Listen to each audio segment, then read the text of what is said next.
যে আল্লাহ পাক ওয়াদা করেছেন, তার রাসূল সাল্লাল্লাহু আলাইহি ওয়াসাল্লাম হাদিসের মধ্যে বলেছেন, ইনশাআল্লাহ তাআলা বর্তমানের এই দুর্দিন ইনশাআল্লাহ কেটে যাবে, ইনশাআল্লাহ কেটে যাবে। একটা প্রজন্ম আসবে যাদের হাতে আল্লাহ রাব্বুল আলামিন দ্বীনের বিজয়ের পতাকা দান করবেন ইনশাআল্লাহ। কত সালে কত বছর পর আমরা জানি না, কিন্তু এতটুকু জানি এটা হবে ইনশাআল্লাহ। যারা হবে, যাদের দ্বারা হবে, তারা কোশ্চিনকালেও এরকম রিয়া, অহংকার, হিংসা বিদ্বেষ, আইওয়াশ, হারামখোর, দুনিয়ামুখিতা এ ধরনের সংস্কৃতিতে অভ্যস্ত হবে না ইনশাআল্লাহ।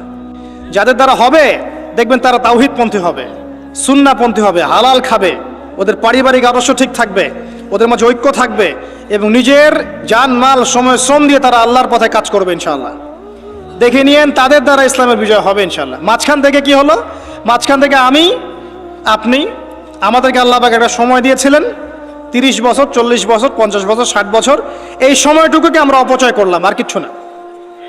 আর এই সময় একটা চান্স, একবার চলে গেলে আর কখনো আসবে না।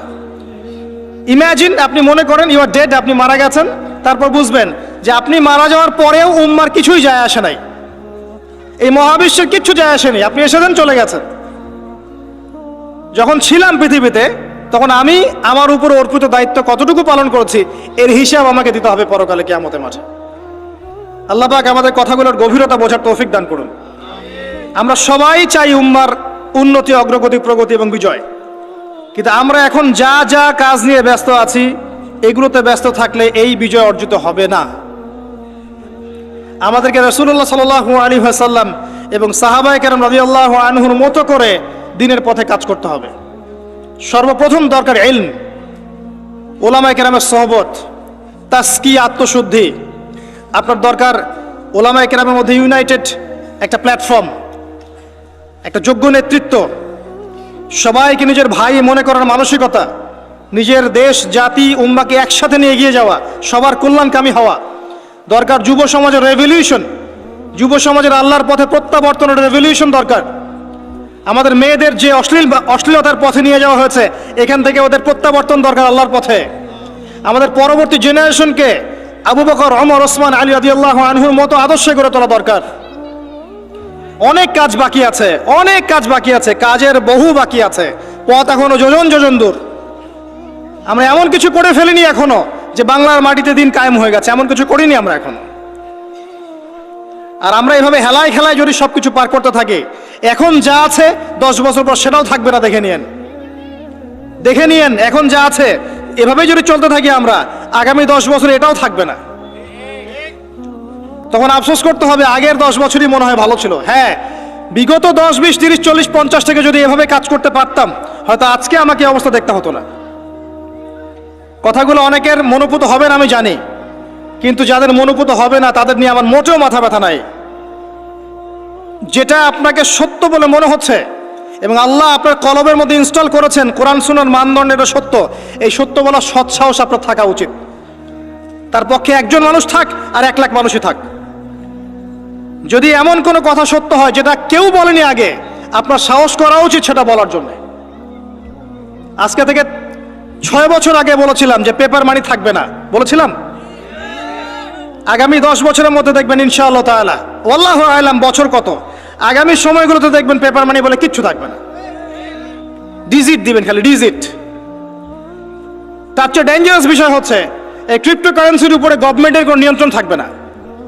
ক্রিপ্টোকারেন্সির উপরে গভর্নমেন্টের কোনো নিয়ন্ত্রণ থাকে না, এটা আরো ডেঞ্জারাস। এতে করে একটা জাতির সম্পদ লুটে নেওয়া সহজ হয়। যারা এই কাজগুলো করছে পরিকল্পিতভাবে করছে, এমনি এমনি করছে না, সুপরিকল্পিতভাবেই করছে এগুলো। অতএব যেটা বর্তমান, সেই বর্তমান সম্পর্কে যদি আপনি সচেতন না হন, আপনার কাছে মনে হবে যেটা ভবিষ্যৎ বক্তা মনে হয়, অথচ এটা ভবিষ্যৎ ছিল না, এটা বর্তমানই ছিল। আপনি বর্তমান সম্পর্কে গাফেল ছিলেন বলেই বুঝতে পারেন নাই। আর এখনো যেটা বললাম এটা বর্তমান, এটা ভবিষ্যৎ নয়। বর্তমান সম্পর্কে গাফেল থাকলে আপনি বুঝতে পারবেন না। লাহুম কুলুবুন লা ইয়াফকাহুনা বিহা ওয়া লাহুম আযানুন লা ইয়াসমাউনা বিহা ওয়া লাহুম আ'য়ুনুন লা ইউবসিরুনা বিহা উলাইকা কাল আনআম বাল হুম আদাল ওয়া উলাইকা হুমুল গাফিলুন। আজকের বক্তব্যের টপিক এটা ছিল না যে আমি আলোচনা করলাম, আমি অন্য কিছু চিন্তা করেছিলাম, কিন্তু আমি আশা করি কথাগুলো আপনাদের কাজে দিবে। এই কথাগুলো মানুষের কাছে ছড়িয়ে যাবে ইনশাল্লাহ। প্রথম কথা হচ্ছে উম্মার অবস্থা ভালো না, মুসলিম উম্মার অবস্থা এখন ভালো না। এখন সেই সোনালী যুগ চলছে না। এটা আবু বকর, ওমর, ওসমান, আলীর যুগ নয় রাদিয়াল্লাহু আনহুম। এটা উসমানীয় খেলাফত নয়, উমাইয়া, আব্বাসীয়, ফাতেমি খেলাফত নয়। এটা মিশরের মামলুক শাসন নয়, কর্ডোবার ইসলামিক খেলাফত নয়। এটা তো অটোমান এম্পায়ারদের মতো সময়ও নয়, যখন অ্যাটলিস্ট একটা শেল ছিল।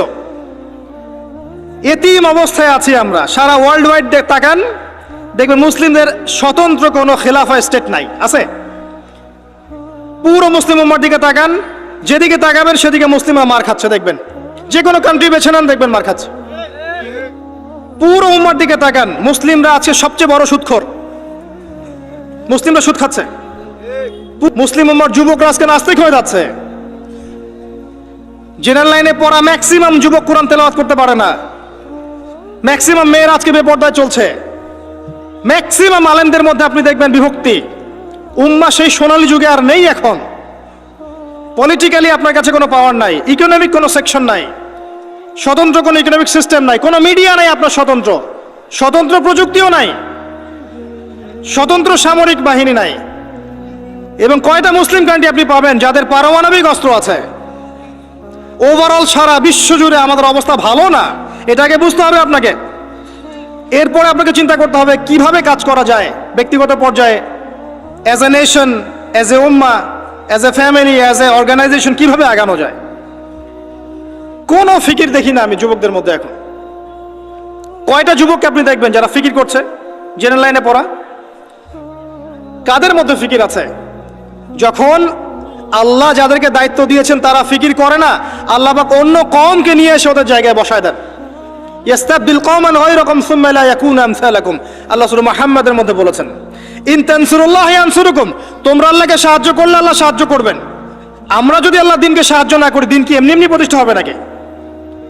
ইন্নাল্লাহা লা ইউগাইয়িরু মা বিকওমিন হাত্তা ইউগাইয়িরু মা বিআনফুসিহিম, যতক্ষণ আল্লাহ পাক ততক্ষণ কোন জাতির অবস্থা পরিবর্তন করেন না যতক্ষণ ওই জাতি তার অবস্থা পরিবর্তনের চেষ্টা করে না। অবস্থা আপনার কাছে ব্যাখ্যা করলাম, উম্মার অবস্থা কি সারা ওয়ার্ল্ডে। এখন আপনি নিজে ব্যক্তিগতভাবে চিন্তা করেন কি করা যায়। অপশন আছে কয়েকটা আপনার সামনে। যেমন করে চলছেন ফিরছেন এভাবেই চলেন ফিরেন। একসময় হায়াত শেষ হবে, মারা যাবেন, শেষ। এই দুনিয়ার জীবনে ভোগ বিলাস, টাকা পয়সা, বাড়ি গাড়ি সব পাবেন, কোনো সমস্যা নাই। একসময় হায়াত শেষ হয়ে যাবে, আপনি ডেড, এবং আপনার নাম ইতিহাস থেকে মুছে যাবে। পৃথিবী থেকে এমনভাবে চলে যাবেন যেন পৃথিবীতে কখনো আসেনি নাই। অপশন বি, আপনি নিজে যতটুকু বোঝেন আমল করেন, পরিবারটাকে ইসলামিক আদর্শে গড়ে তোলেন, পরিবার ছাড়া আর কিছু পারেন না, পরিবার নিয়ে পড়ে থাকেন, কোনো সমস্যা নাই, এটা একটা খেদমত। অপশন সি, আল্লাহ পাক আপনাকে আরো বেশি কিছু দিয়েছেন, পলিটিক্যাল পাওয়ার, সোশ্যাল পাওয়ার, উম্মার মধ্যে আপনি আলেম হয়েছেন, আপনার কথা আরো 10, 20, 30 জন মানুষ শোনে, এই মানুষগুলোকে তো দিনের পথে আনতে হবে, এটাও দিনের খেদমত। সবচেয়ে সেরা অপশন হচ্ছে এটাই, নিজে আমল করা, পরিবারকে বাঁচানো, সমাজের মানুষকে সচেতন করা। আল্লাহ পাক যতটুকু সামর্থ্য দিয়েছেন এই সামর্থ্য দিয়ে দিনের খেদমত করতে চেষ্টা কর। ছোট ছোট খেদমত ইনশাআল্লাহ পরবর্তীতে বড় উপকার নিয়ে আসবে ইনশাআল্লাহ। আল্লাহ পাক আমাদেরকে দিনের জন্য কবুল করুন, আমিন। যাবতীয় লৌকিকতা ত্যাগ করার তৌফিক দান করুন। যাবতীয় রিয়া, অহংকার, হিংসা, বিদ্বেষ, গীবত, তহমত, সমালোচনার সংস্কৃতি বর্জন করার তৌফিক দান করুন। আল্লাহ পাক আমাদের মধ্যে বিভক্তিগুলোকে দূর করে দিন। আল্লাহ পাক আমাদেরকে স্মার্ট মুসলিম হওয়ার তৌফিক দান করুন। আল্লাহ পাক আমাদেরকে বিশ্বের অবস্থা বোঝার তৌফিক দান করুন, উম্মার অবস্থা বোঝার তৌফিক দান করুন, যুগোপযোগী করণীয় ফিক্স করার তৌফিক দান করুন। আল্লাহ পাক আমাদের যুবক ভাইদেরকে হেদায়েত দান করুন। আমাদের যুবতীদেরকে আল্লাহ পাক দিনের পথে ফিরিয়ে নিয়ে আসুন। প্রত্যেক ঘরে ঘরে আল্লাহ পাক ইব্রাহিম তৈরি করে দিন। প্রত্যেক ঘরে ঘরে আল্লাহ পাক ইসমাইলের মতো সন্তান তৈরি করে দিন। প্রত্যেক ঘরে ঘরে আল্লাহ পাক হাজরা, সারার মতো স্ত্রী তৈরি করে দিন। প্রত্যেক ঘরে ঘরে খাদিজা রাদিয়াল্লাহু আনহা তৈরি করে দিন, আয়েশা রাদিয়াল্লাহু আনহা তৈরি করে দিন।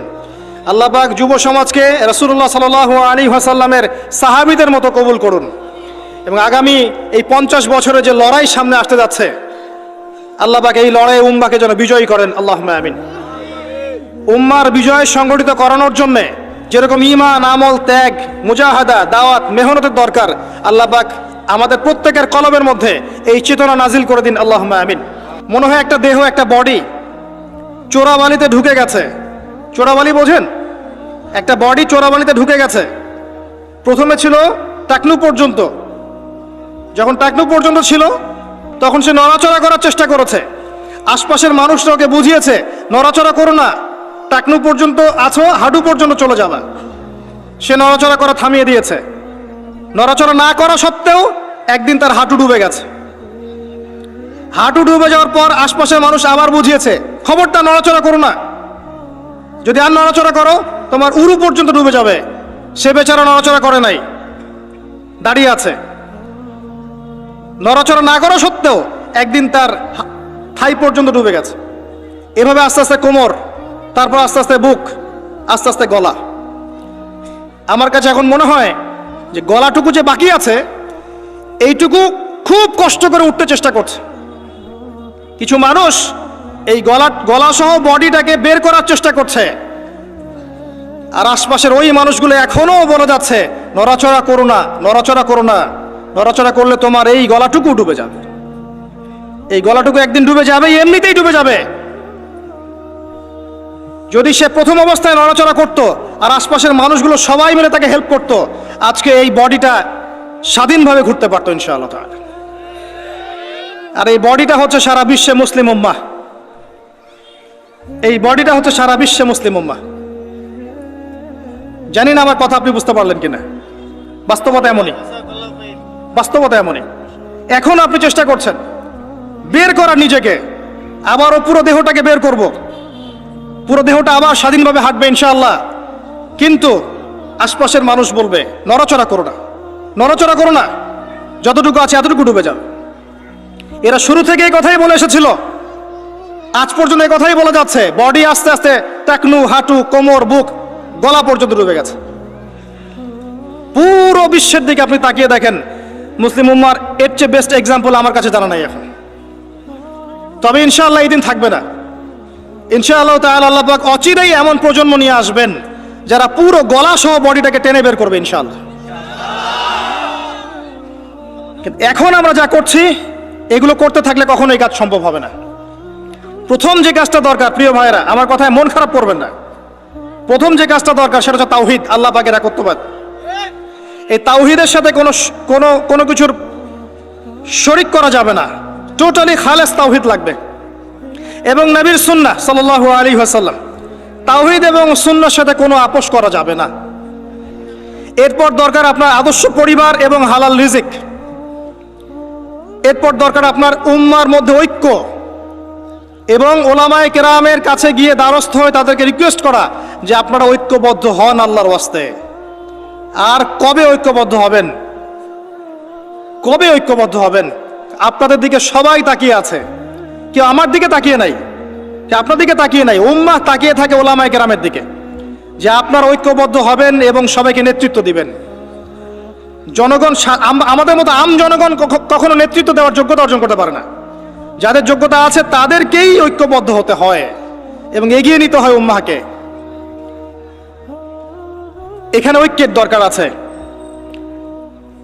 এই জায়গায় কাজ করা দরকার, লিবারাল প্ল্যাটফর্ম দরকার। সারা জীবন যদি একজন আরেকজনের বিরুদ্ধে একটার পর একটা সিরিয়াল পর্ব করতেই থাকে, কোনো দিনও উম্মার মাঝে ঐক্য হবে না। আপনি অনলাইনে ঢুকলেই দেখবেন একজন আরেকজনের এগেনস্টে, আরেকজনের এগেনস্টে। এ দুটা কথা বলে তাকেও দুটা কথা বলতে হবে, আর সে দুটা বলে তাকে চারটা বলতে হবে। একজন একটা বই লিখেছে, এই বইটাকে এনে আর 10টা পর্ব করে তাকে ডমিনেট করতে হবে। আরেকজন আরেকটা বই লিখেছে, ওটাকে ডমিনেট করে একটা 10টা পর্ব করতে হবে। চলছে এগুলো কন্টিনিউয়াস। কবে এগুলো থেকে বের হতে পারবো আমরা? আর এই অভ্যন্তরীণ ট্রন্দলগুলো আদৌ কি কখনো শেষ হবে কিনা? আই ডোন্ট থিঙ্ক সো, আমার মনে হয় না। যদি নাই হয়, অ্যাটলিস্ট যারা লিবারাল চিন্তা করে তাদের তো উচিত ছিল ঐক্যবদ্ধ হওয়া। যারা ওই যে উলাইকা কাল আনআম, এদের কথা বাদ দেন, যাদের মধ্যে কলবুন সালিম আছে, ইলম আছে, বাসিরা আছে, নূর আছে, তাদের তো উচিত ছিল ঐক্যবদ্ধ হওয়া।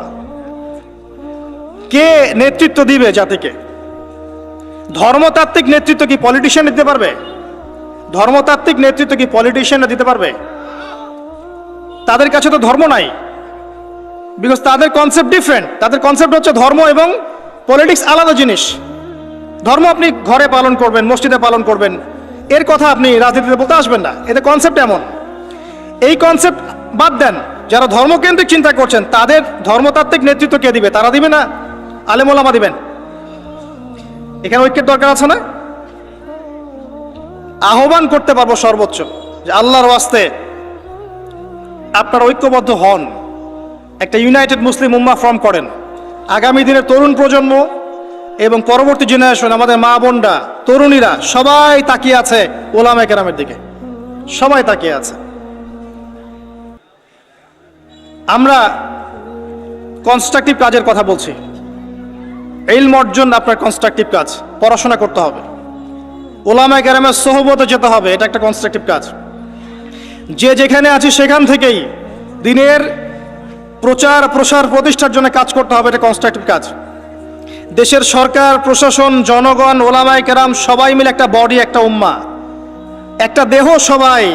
এখানে কেউ কাউকে শত্রু মনে করা যাবে না। কয়েকটা শ্রেণী থাকে, জনগণ থাকে, ওলামায়ে কেরাম শ্রেণী থাকে, প্রশাসন থাকে, সরকার থাকে, সবাই মিলে একটা দেশ, একটা জাতি হয়। সবাই একে অপরের বন্ধু, কেউ কারো শত্রু নয়। এটা বুঝাতে পারা যাচ্ছে না। সবাই একটা দেহের মতো, একটা জায়গায় আঘাত পেলে অন্য জায়গায় আঘাতের ব্যথা অনুভব করতে হবে। কনস্ট্রাকটিভ কাজে আসেন, জাতিকে ঐক্যবদ্ধ করেন, বিভক্ত সৃষ্টি করেন না। একে অপরের সাথে গীবত, তহমত, হিংসা, বিদ্বেষ, কাদা ছড়াছড়ি, অহংকার, রিয়া এবং সমালোচনার সংস্কৃতি ত্যাগ করেন। আল্লাহর জমিনে আল্লাহর দিনটা প্রতিষ্ঠার চেষ্টা করেন।